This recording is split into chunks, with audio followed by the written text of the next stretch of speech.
तो colligative property से 100% आपको एक न्यूमेरिकल देखने को मिलेगा। नट्स इक्वेशन से आपका 100% एक सवाल बनेगा ही बनेगा। 21 से जो 30 तक जो भी आपके ट्रांजिशन एलिमेंट है उनकी कन्फिगरेशन तुम्हें जरूर पढ़ के जानी। एसिडिक स्टैंड से सवाल आएगा भाई, कार्बोक्सिलिक एसिड पे 100% मैं गारंटी दे रहा हूं। स्ट्रक्चर ऑफ प्रोटीन बहुत इंपॉर्टेंट है, मैं आपको बताता हूँ, यहाँ से सवाल बनता ही बनता है।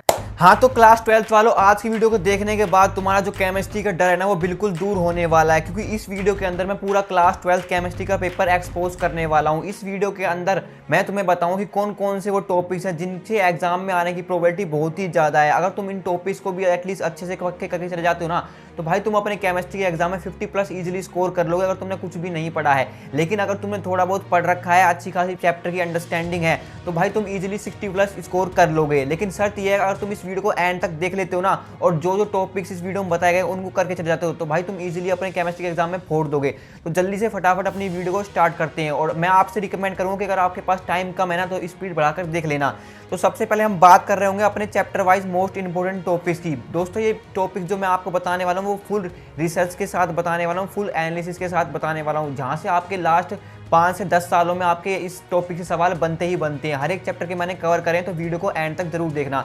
तो सबसे पहले हम आते हैं अपनी फिजिकल केमिस्ट्री के पहले चैप्टर से, जो कि है सॉल्यूशन चैप्टर। इसमें सबसे ज़्यादा इंपॉर्टेंट टॉपिक है वो आता है तुम्हारा मोल फ्रैक्शन। मोल फ्रैक्शन से आपका न्यूमेरिकल आने के पूरे चांसेस है। इसमें जो नेक्स्ट इंपॉर्टेंट टॉपिक है वो है हेनरीज लॉ। उसके बाद आता है राउल्ट्स लॉ। राउल्ट्स लॉ का आपका डेफिनेशन पूछ लेता है। उसके बाद कोलिगेटिव प्रॉपर्टी से तो आपका 100% एक न्यूमेरिकल देखने को मिलेगा, ठीक है। Abnormal molecular masses. अब मैं हर एक चैप्टर के मोस्ट इंपॉर्टेंट से भी मोस्ट इंपॉर्टेंट टॉपिक बताऊंगा जहां से आने के चांसेस डेफिनेटली 100% है। तो इस चैप्टर के लिए मैं आपको बताऊं तो कोलिगेटिव प्रॉपर्टी से 100% आपको एक न्यूमेरिकल देखने को मिलेगा, ठीक है। तो आपको कोलिगेटिव प्रॉपर्टी आपको जरूर पढ़ लेनी है। अगर आप बिल्कुल एंड मोमेंट पर ये वीडियो देख रहे हो तो भाई ये जो टॉपिक है ना जरूर पढ़ के जाना, जो मैं आज वीडियो में बताने वाला हूँ। उसके बाद नेक्स्ट टॉपिक आता है हमारा इलेक्ट्रोकेमिस्ट्री चैप्टर में। बात करते हैं कौन कौन से टॉपिक है, वो है हमारी नट्स इक्वेशन। ये मोस्ट इंपॉर्टेंट टॉपिक्स है इस चैप्टर्स का, इसमें से आपका एक न्यूमेरिकल डेफिनेटली बनेगा। उसके बाद कोलार्स लॉ, इसमें आपकी डेफिनेशन पूछेगा, अगर पूछेगा तो, नहीं तो नट्स इक्वेशन से आपका 100% एक सवाल बनेगा ही बनेगा। उसके बाद कंडक्टिविटी मोस्ट इंपॉर्टेंट है इस चैप्टर के लिए।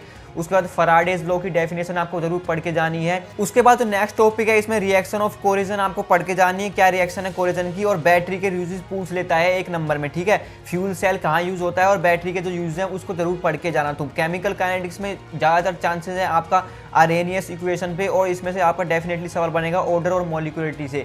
इसमें ना कई बार ऑर्डर और मॉलिक्यूलरिटी में डिफरेंस पूछ लेता है, तो आपको जरूर पढ़ के जाना है। यूनिट्स ऑफ रेट कांस्टेंट, जो के की वैल्यू है उसके थ्रू ऑर्डर निकालने वाला एक क्वेश्चन जरूर आपको डेफिनेटली मिलेगा। और ग्राफ तो आपको 100% आपका चाहे उसमें एमसीक्यूज में मिले ये वाला क्वेश्चन या फिर आपका जो केस बेस्ड स्टडी क्वेश्चन है उसमें मिले, लेकिन ये क्वेश्चन आपको जरूर मिलेगा डिफरेंट ऑर्डर का ग्राफ निकालने वाला। और न्यूमेरिकली आएंगे भाई, इसमें जो फिजिकल केमिस्ट्री में आपको न्यूमेरिकल जरूर पढ़ के जाना है। एटलीस्ट अगर तुम्हारे पास कम समय है तो एटलीस्ट कम से कम जो सोल्ड इंडेक्स क्वेश्चन है उनको जरूर सोल्व करके जाना। अब जो इनऑर्गेनिक केमिस्ट्री का चैप्टर आता है डी एंड एफ ब्लॉक, इसमें कौन कौन से टॉपिक तुम्हें करने हैं। डी ब्लॉक की प्रॉपर्टी तुम्हें अच्छे से पता होनी चाहिए।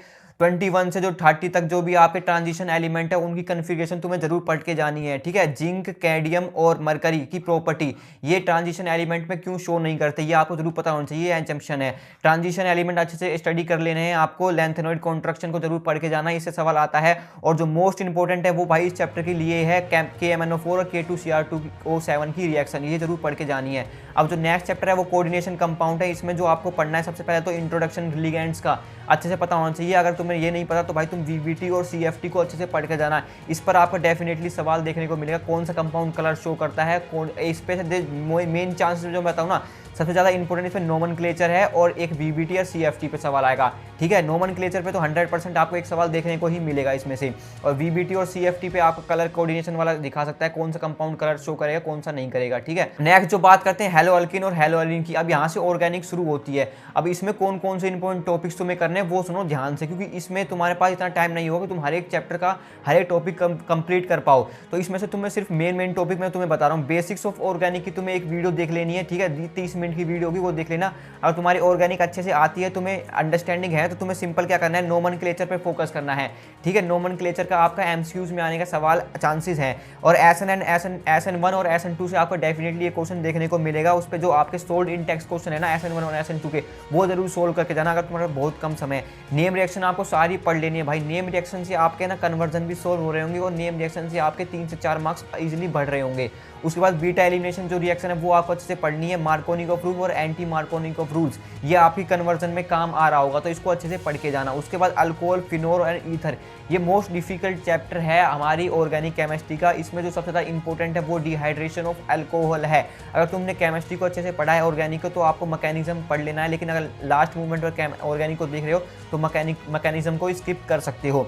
उसके बाद ऑल नेम रिएक्शन, इसमें मोस्ट ज़्यादा इंपॉर्टेंट है। ईथर वाले चैप्टर में मोस्ट ज़्यादा सबसे ज़्यादा इंपॉर्टेंट रिएक्शन है वो आपकी नेम रिएक्शन आती है। उसके बाद हाइड्राइजेशन ऑफ अल्कीन को आपको अच्छे से पढ़ना है।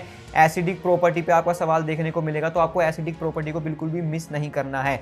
उसके बाद भाई बाप ऑफ केमिस्ट्री सबका चैप्टर है, वो है भाई ये वाला, कार्बोक्सिलिक एसिड अल्डिहाइड कीटोन। भाई ये मोस्ट डिफिकल्ट चैप्टर है वन ऑफ द केमिस्ट्री का, ठीक है। तो कन्वर्जन इसमें से सवाल बनने के बहुत ज़्यादा चांसेस है।